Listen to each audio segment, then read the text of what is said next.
Usé tu tarjeta solo para los servicios. Mi hermana mintió. 10 horas después, mi cuenta estaba vacía. $2.300 desaparecidos. Todo se fue en regalos, para su consentida hija de 7 años, un iPad nuevo, juguetes caros.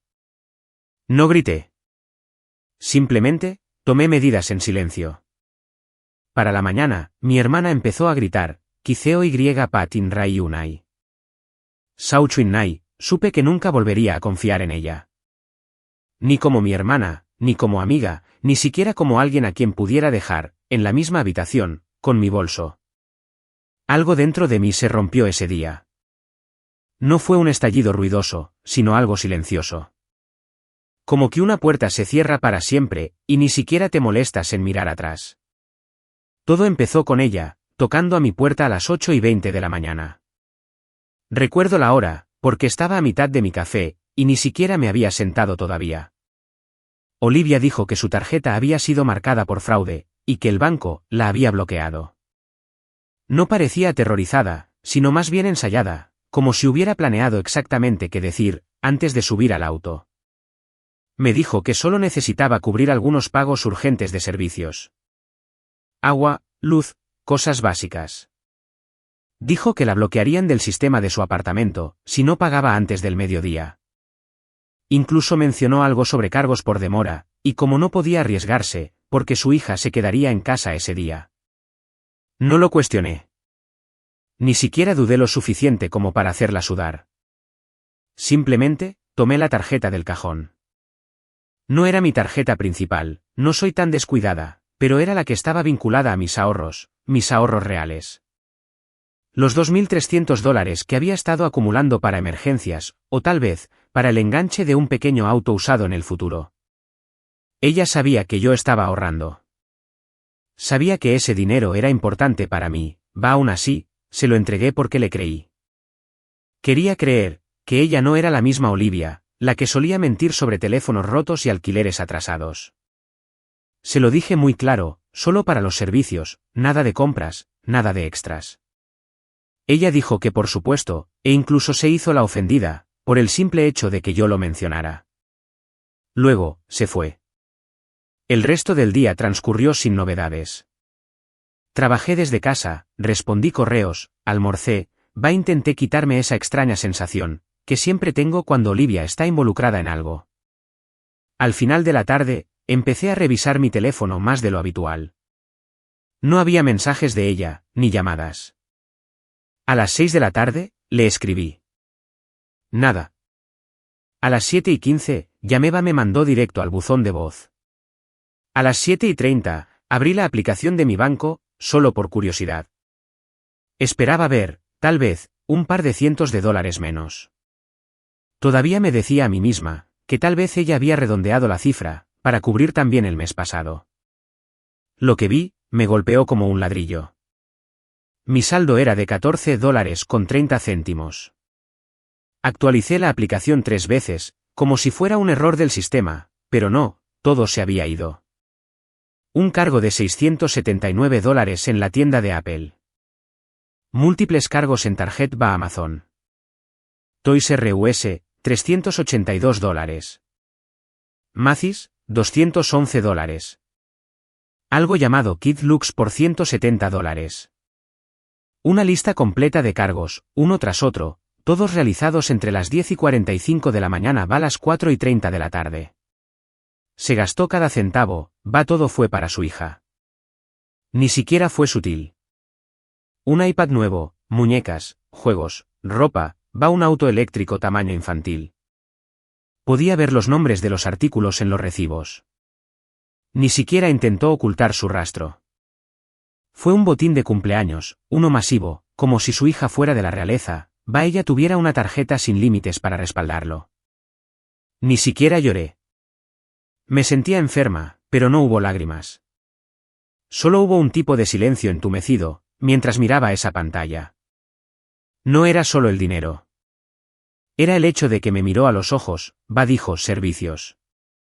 Ella sabía exactamente lo que estaba haciendo. Me senté en mi escritorio, abrí una carpeta nueva en mi computadora, la llamé el robo de Olivia. Luego, empecé a reunir todo. Capturas de pantalla, mensajes, registros de horas. Incluso revisé la cámara de seguridad que tengo fuera de mi apartamento, para registrar la hora en que llegó se fue. Llamé a mi banco congelé la tarjeta. Luego, hice una denuncia policial en línea. No se sentía como venganza. Se sentía como matemáticas. Esto pasó, va ahora, esto es lo que sigue. Para cuando me fui a la cama, todo estaba en marcha. Y a la mañana siguiente, el mundo de Olivia se vino abajo. Todo se movió rápido. Todavía estaba en pijama, sentada junto a la ventana con una taza de café frío, que recibí la llamada del departamento de policía. Dijeron que estaban en el apartamento de mi hermana, que necesitaban que fuera a la estación, para aclarar algunas cosas. Pregunté si ella estaba bien. El oficial dijo que estaba bajo custodia por ahora. No pregunté nada más. Simplemente me vestí, tomé la carpeta que imprimí la noche anterior y me fui. Cuando llegué, Olivia ya estaba allí. No lo vi, pero me dijeron que les había estado gritando a los oficiales, incluso antes de que lograran entrar. Su novio había abierto la puerta. Su hija estaba sentada en el suelo, rodeada de bolsas de regalo sin abrir cajas. Cuando entraron, ella ni siquiera preguntó qué pasaba.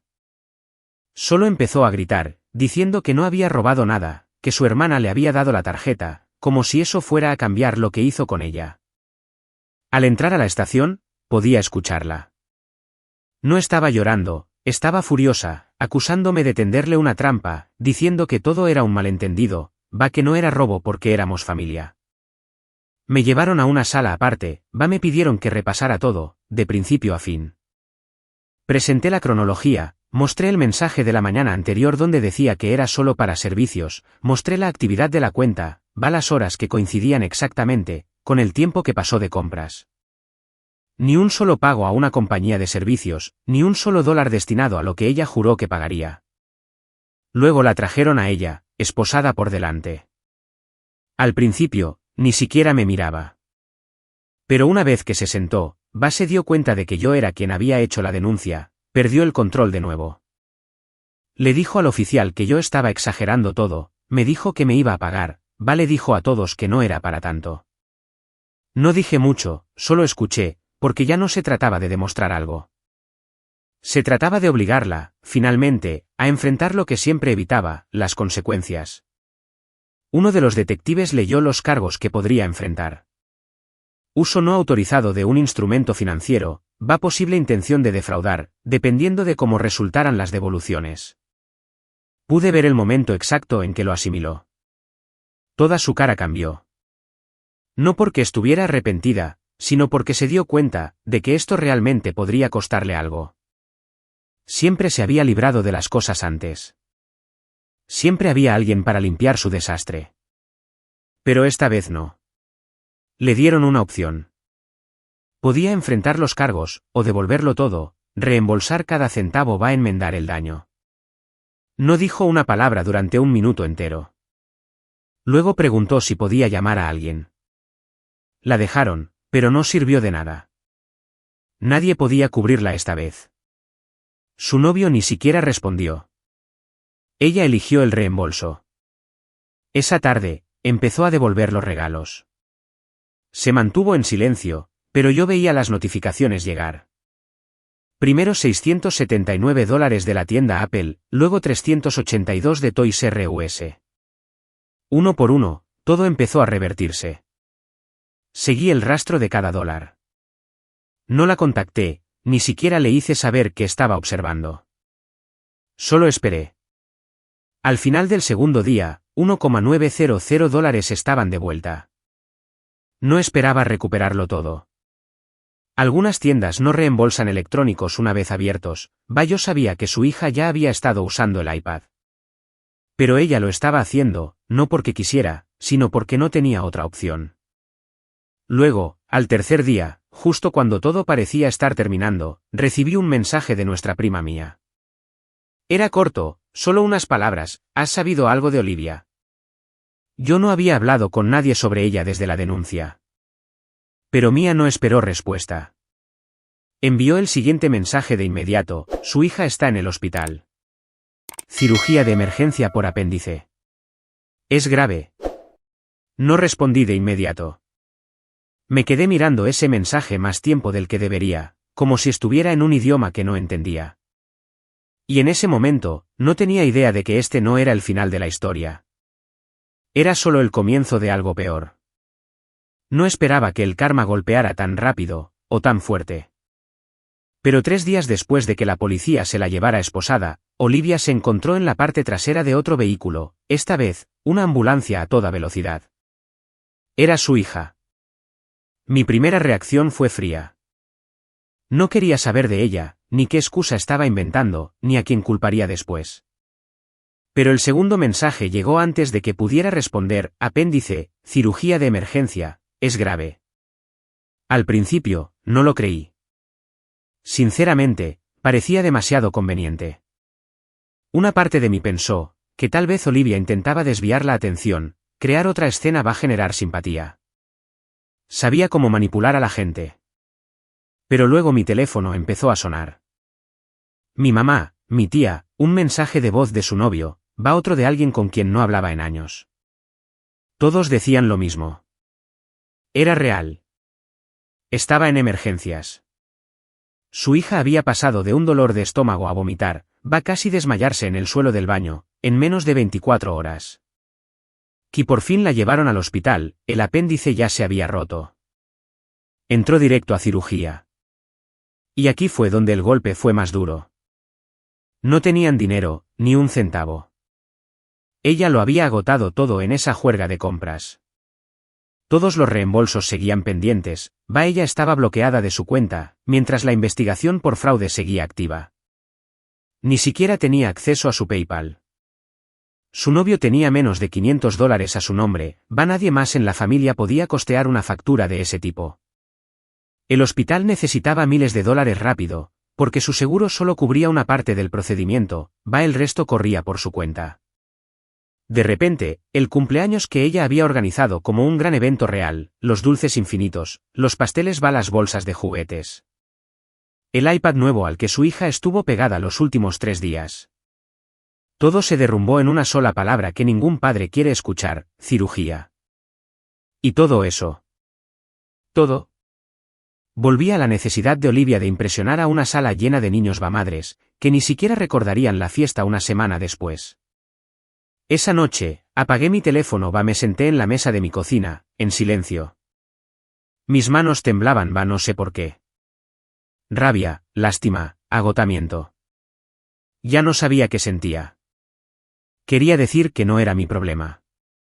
Que ella se lo buscó. Que esto era solo la conclusión natural de sus decisiones. Pero su hija. Ella no eligió esto. Ella no robó mi tarjeta. Ella no mintió. Solo era una niña pequeña, a la que le gustaban las cosas rosas con purpurina, los globos de cumpleaños. Y ahora estaba inconsciente, en una cama de hospital, con tubos saliendo de su brazo. A la mañana siguiente, los mensajes se volvieron desesperados. Uno de mi tía decía: sé que lo que hizo estuvo mal, Edna, pero es su hija. Por favor. Mía envió otro: si puedes ayudar aunque sea un poco, encontraré la forma de pagarte. Luego llegó el mensaje de la propia Olivia. Solo 3 palabras: por favor. Lo siento. Sin explicaciones largas, sin excusas, solo esas 3 palabras. Fue, probablemente, lo más honesto que me había enviado en la vida. La verdad era que yo tenía dinero. No mucho, ya no, pero había una cuenta que no había tocado. Un fondo de emergencia que tenía enterrado en una pequeña cooperativa de crédito. Sin tarjeta de débito, sin acceso en línea. Había estado alimentándolo por años. No debía tocarse a menos que perdiera mi trabajo o me pasara algo grave. Había $7,400 ahí. Fui al banco esa mañana, saqué $7,000 en efectivo. La cajera me miró raro y pedí todo en billetes, pero yo solo asentí, dije que era para gastos médicos. No hizo más preguntas. Los puse en un sobre blanco, escribí su nombre. Me quedé con $400, apenas lo suficiente para la renta va la comida. No llamé antes, ni escribí. Simplemente conduje al hospital pregunté por su hija. Me llevaron a una pequeña sala de espera. Y allí estaba ella, Olivia, sentada sola, encogida, luciendo como si alguien le hubiera robado el aire de los pulmones. Me miró, no sé qué esperaba, tal vez que la abofeteara, o que pasara de largo. Pero yo solo me acerqué le tendí el sobre. Al principio, ni siquiera lo tomó. Lo miró como si fuera veneno. Luego me miró a mí, algo se rompió. No gritó, no se defendió, no culpó a nadie. Solo lloró. El tipo de llanto que no viene de la culpa o la vergüenza, sino del agotamiento, un colapso puro silencioso. Se lo entregué, me di la vuelta salí de allí sin decir una sola palabra. Me dije a mí misma, esto no arregla nada, pero tal vez evita que su hija sufra por errores que nunca cometió.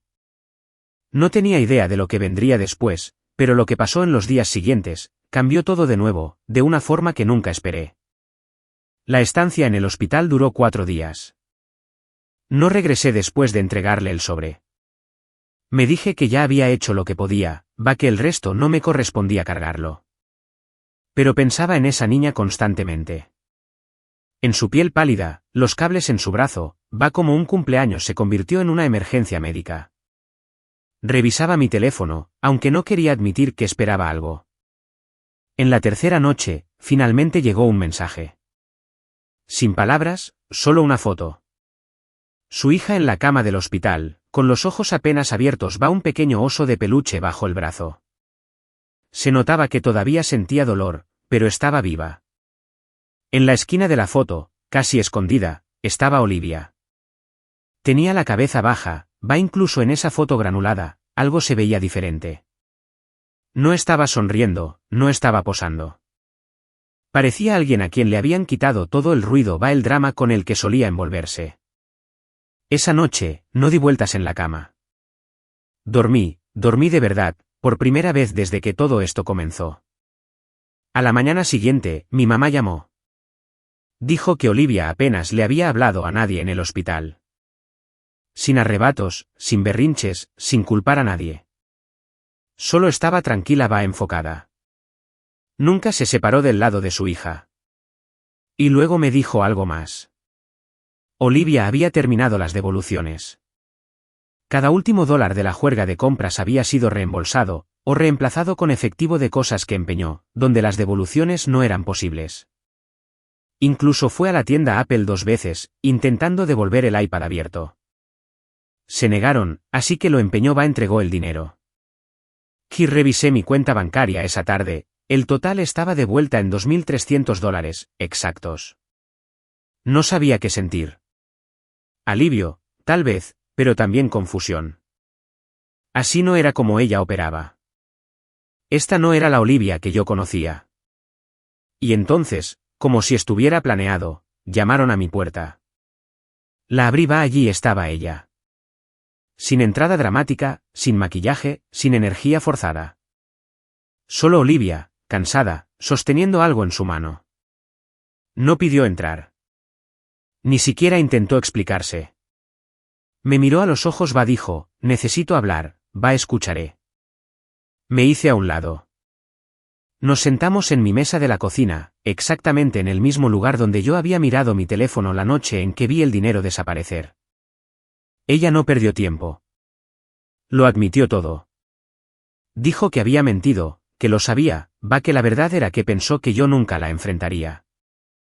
Se había acostumbrado demasiado a que la gente la rescatara. Dijo que nunca pensó que yo la entregaría a la policía. Pero también dijo que, por primera vez, se alegraba de que lo hiciera, porque por primera vez en su vida, algo la obligó a detenerse. No solo se disculpó. No solo dijo las palabras. Las dijo de forma diferente, como si finalmente entendiera lo que significaba quemar un puente, quedarse allí mirando el humo, sin nadie que viniera a ayudarte a reconstruirlo. Luego me entregó un papel doblado. Era un plan, uno real, un calendario de pagos escrito a mano. Quería devolver los $7.000 que le di para la cirugía. Dijo que le llevaría tiempo, probablemente más de un año, tal vez 2, pero que lo haría no se detendría hasta terminar.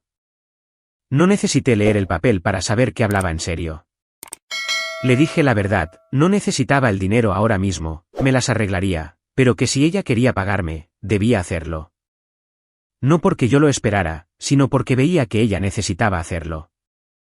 Al día siguiente, se puso a trabajar. Tomó más turnos en el restaurante.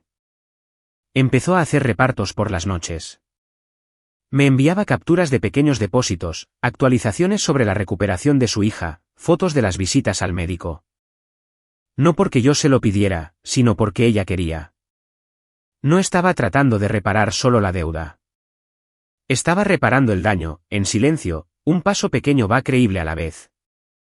Y por primera vez en años, empecé a creer que tal vez, realmente había cambiado. Pero aún quedaba un capítulo más en todo esto. Va comenzó con una carta que recibí por correo, con su letra en el sobre. Llegó un lunes por la mañana. Recuerdo que estaba lloviendo, casi no reviso el buzón. Estaba limpiando el refrigerador que vi al cartero pasar por la ventana. Por alguna razón, sentí que debía revisar. Mezclado con volantes va un par de facturas, había un sobre blanco liso. Sin dirección de remitente, solo mi nombre escrito con esa misma letra familiar. La de Olivia. No era dramática ni exagerada como las tarjetas que solía enviar para los cumpleaños, de esas donde subrayaba palabras al azar o ponía corazoncitos. Era sobria. Me quedé en la cocina sosteniéndola mucho tiempo. No la abrí de inmediato. Una parte de mí pensó que tal vez iba a pedir más ayuda. Pero la abrí de todos modos. No fue lo que esperaba. Nada de súplicas ni disculpas dramáticas, solo 3 páginas de una honestidad que no vi venir. Empezaba con, no quiero nada de ti. Solo necesito decirte algunas cosas, está bien si nunca respondes. Escribió sobre esa noche en el hospital, sobre las horas después de la cirugía que no podía dejar de llorar en el pasillo porque su hija finalmente estaba estable. Sobre lo pequeña que se sintió al darse cuenta de que no le quedaba nadie a quien acudir, excepto a la misma hermana a la que había traicionado días antes. Dijo que algo dentro de ella se quebró, no de forma temporal por el pánico, sino de una manera silenciosa aterradora, que te das cuenta de que has sido el villano de tu propia historia por más tiempo del que te gustaría admitir. Dijo que no solo había perdido mi confianza, sino que había perdido su propia capacidad de confiar en sí misma. Lo peor de todo, escribió, fue darse cuenta de que quien me robó, no se sintió mal. No hasta que todo le estalló en la cara. Esa frase me dolió, no se sintió mal hasta que fue demasiado tarde. Habló sobre lo que fue sentarse en silencio junto a la cama del hospital, como eso la obligó a enfrentar en quien se había convertido. Sin distracciones, sin dramas, solo la fría verdad de todo lo que había hecho a las personas que más la amaban. Luego me contó algo que nunca pensé escuchar, había empezado a ver a un consejero, uno gratuito en un centro comunitario cerca de su casa, 2 veces por semana. Dijo que no lo hacía para quedar bien con nadie, sino porque tenía que entender por qué siempre elegía la opción más destructiva, por qué alejaba a la gente justo que intentaban ayudarla, por qué mentir le resultaba más fácil que pedir ayuda. Al final de la carta, escribió esto, sé que no merezco que vuelvan a confiar en mí, no pido eso. Lo que pido es que, si alguna vez miras atrás a este tiempo, recuerdes que me cambió de verdad. Y eso es gracias a ti. No gritaste. No me avergonzaste. Simplemente, hiciste lo correcto en silencio. Me mostraste quién no era yo, quien quiero ser de ahora en adelante. Adjuntó los últimos recibos, reembolsos finales, algo de efectivo de cosas que vendió, una nota diciendo que seguiría pagando los $7,000 sin importar cuánto tiempo le tomara. Incluso incluyó una hoja de cálculo simple rastreando lo devuelto lo pendiente. La cuestión es que yo no necesitaba la carta, ni los recibos. Pero me senté lo leí todo 2 veces, porque sus palabras no sonaban como la Olivia la actriz. No sonaba a manipulación. Sonaba a una persona que finalmente salió a la superficie tras años de hundirse. A los pocos días, recibí una pequeña transferencia de $150, luego 75 la semana siguiente. Nunca pregunté, ella simplemente los enviaba etiquetados como reembolso. A veces, llegaba a casa encontraba un café en mi porche. Sin nota, sin tocar la puerta. Simplemente allí. Nunca intentó hacerlo dramático. Solo hacía el trabajo, en silencio va con constancia, por una vez. Incluso me invitó a la revisión médica de su hija. Fui, nos sentamos juntas en la sala de espera, mayormente en silencio, pero no era tenso, era pacífico. 6 meses después, el silencio entre nosotras ya no se sentía como distancia, se sentía como respeto. Olivia no desapareció del mapa, no volvió a sus viejos hábitos ni hizo promesas grandiosas para luego esfumarse. Siguió apareciendo, no con gestos ruidosos, sino de esa forma constante que nunca creí que fuera capaz de tener. Cada mes recibía una notificación, $120, 95, 60. Siempre con el mismo mensaje corto, gracias. Seguía teniendo 2 empleos. Sabía que apenas le alcanzaba para vivir, pero nunca la escuché quejarse. Su hija estaba sana, de vuelta en la escuela. Olivia nunca volvió a malcriarla de la misma forma. Nada de iPads ni cumpleaños ostentosos. En cambio, veía fotos de ellas en el parque, haciendo manualidades, horneando, cosas reales. Me invitó a cenar una noche, solo las 3. Dudé, pero fui. Su hija corrió, me abrazó como si yo no fuera la persona que una vez mandó a su mamá a la cárcel. Olivia hizo una cena sencilla, pasta ensalada, nos sentamos a la mesa como si nada hubiera pasado. Después, ella me apartó un momento. No lloró, no pidió perdón otra vez. Solo me miró, dijo, le salvaste la vida. No me importa lo que los demás recuerden de esa semana. Eso es lo que yo nunca olvidaré. No dije mucho, no hacía falta. Esa noche caminé a casa con una extraña pesadez en el pecho. No era dolor, ni tristeza, solo el peso de todo lo que habíamos pasado. El hecho de que, de alguna forma, después del robo, el arresto, el hospital, las súplicas, la carta, seguíamos aquí, mejor que antes. Todavía me debía más de $5.000. Y honestamente, no sabía si terminaría de pagarlos alguna vez. Pero en ese punto, ya no se trataba del dinero. Se trataba de que ella no era la misma mujer que entró en mi cocina, me mintió a la cara. Ahora me respetaba. Me daba las gracias sin necesidad de decirlo cada vez. Ya no intentaba usarme. Protegía a su hija de una forma que nunca antes había hecho.